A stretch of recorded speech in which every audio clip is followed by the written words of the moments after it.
Hello YouTube, this is Michael from Stony Mountain Farm. Today I thought we'd talk quickly about our calendar as spring is in the air.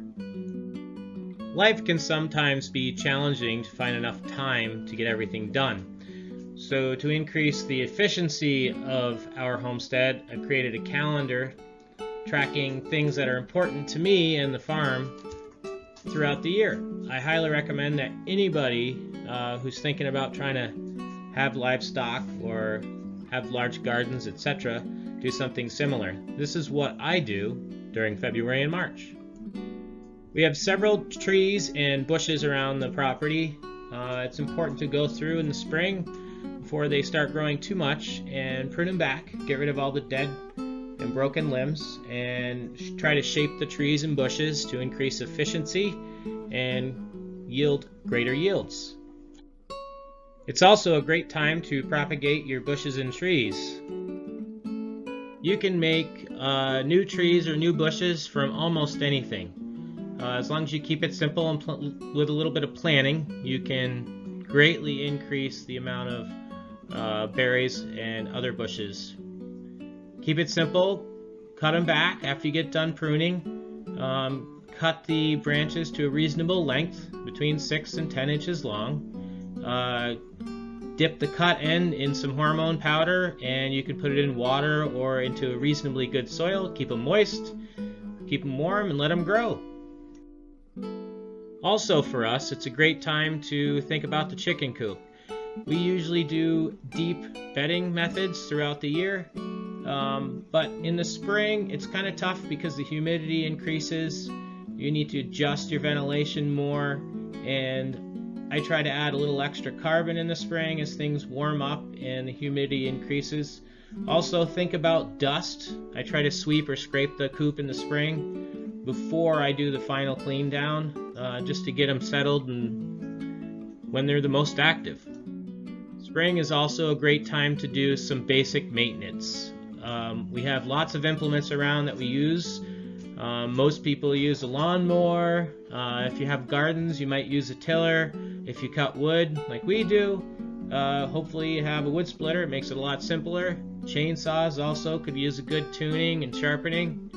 The other thing I try to prepare for a little bit for spring maintenance is for hatching chicks. It's important to make sure that your incubators are all up and running and nice and clean, and you have a good place built or position so that you can start hatching when you're ready. Also, probably by the first part of March, you should be able to start tapping. So if you like to do that, it's a great time to start cleaning everything and make sure everything is prepared. Make sure you have everything that you need.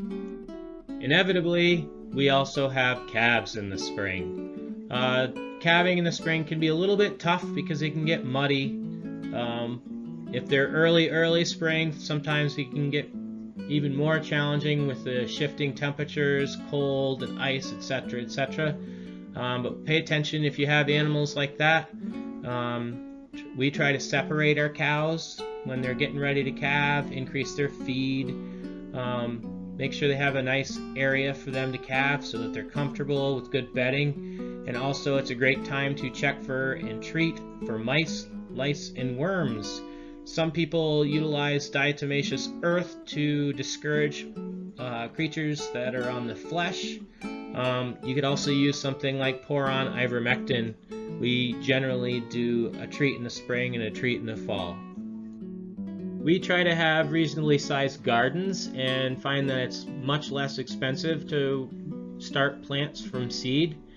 I recommend that you start your seeds early and look at the last frost date and plan for that accordingly. For us, planting of seeds generally start the 2nd and 4th week of March, depending on the grow time of the plant. When you're planting your garden and planting seeds, think about ways that you can increase the efficiency of your garden and use that space to its fullest. I use a crop rotation similar to the one on the screen in front of you, but there's lots of different types out there. There's a 5-year rotation that includes a fallow year. Generally, we have some fallow time on various patches of our garden depending on what we plant there anyway. Squashes, for instance, you can sort of utilize with a little fallow and let it kind of go to grass or plant it to clover. Also, the use of cover crops can also help that. But rotation can really help your garden and reduce your need for insecticides. I find that when purchasing seed, there's a desire a lot of times to buy things that are exciting, and I kind of find that it's important really to think about what my family is going to actually eat, what actually works in the garden and in this climate. If you select choice seeds based on your area, you're more or less likely to actually have to water or spend extra time preparing the garden and the soil. If you think about what worked historically, a lot of times you can find even more improved success. One place that I went to figure out what grows around my area are historical ledgers and diaries. I found it quite interesting to look at what homesteads survived on and what they traded and what they were able to grow quite successfully around these parts anyway. In our area, homesteads produced butter, eggs, and apples, maple syrup, beans, beets, India wheat, oats, carrots, and a whole lot more. I also found it quite interesting that they used apples not only to eat as whole apples and to feed animals as whole apples, but also to make cider for sales and fermented cider, but also to make vinegar as a quote-unquote added value cash crop.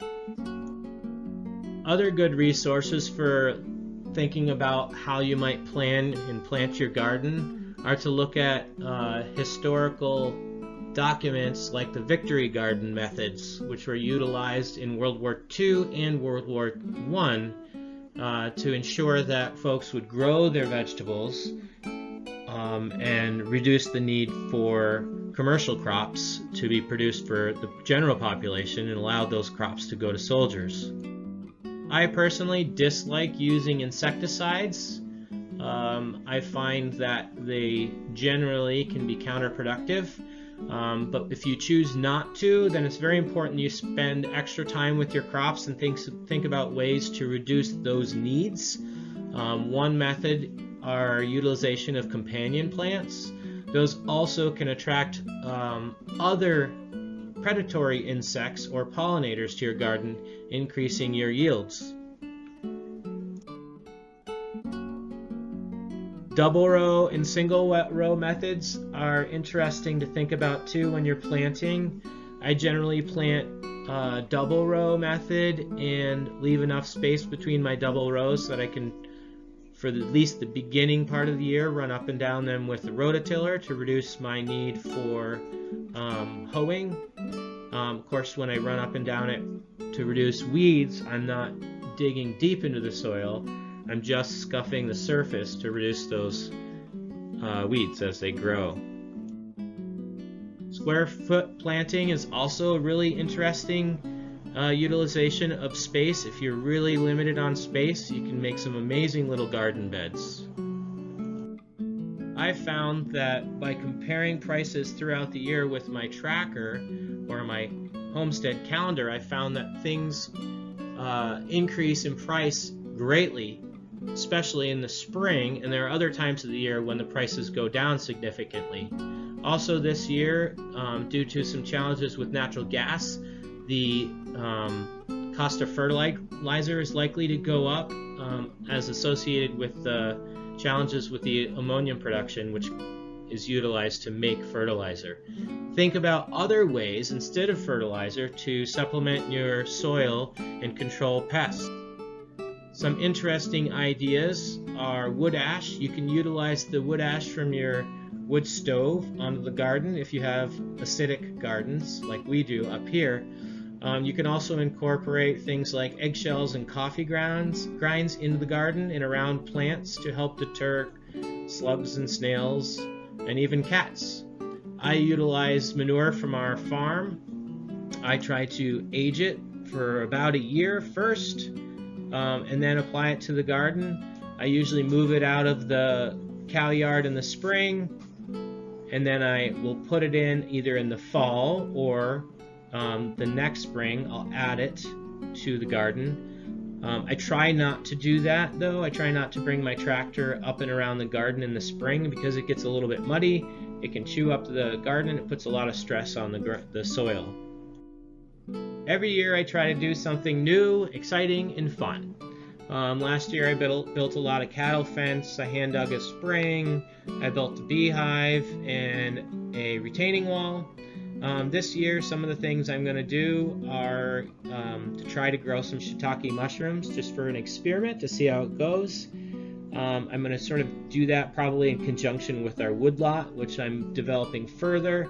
I'll, of course, build more fencing and expand our forage for the cattle, and we'll see what else happens. As you expand your homestead calendar, think about things that cost money, and think about when those costs might or might not go up and down. Try to buy supplies ahead when the costs are the best, of course.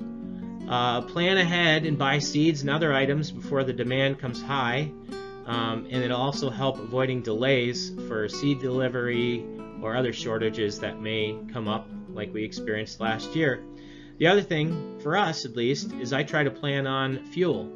Annually, gas prices go up in March due to some regularly scheduled maintenance of processing facilities. So if you are planning on a garden and cutting wood, etc., I would recommend purchasing fuel ahead of time and treating it, of course, so that it doesn't spoil. But you'll find that the costs are less if you use any volume if you purchase it a little bit ahead. Most importantly, have fun out there and dream about what spring is and what summer's going to look like for you. Thanks for spending time with us today. Please subscribe, like, and share, and have a great day.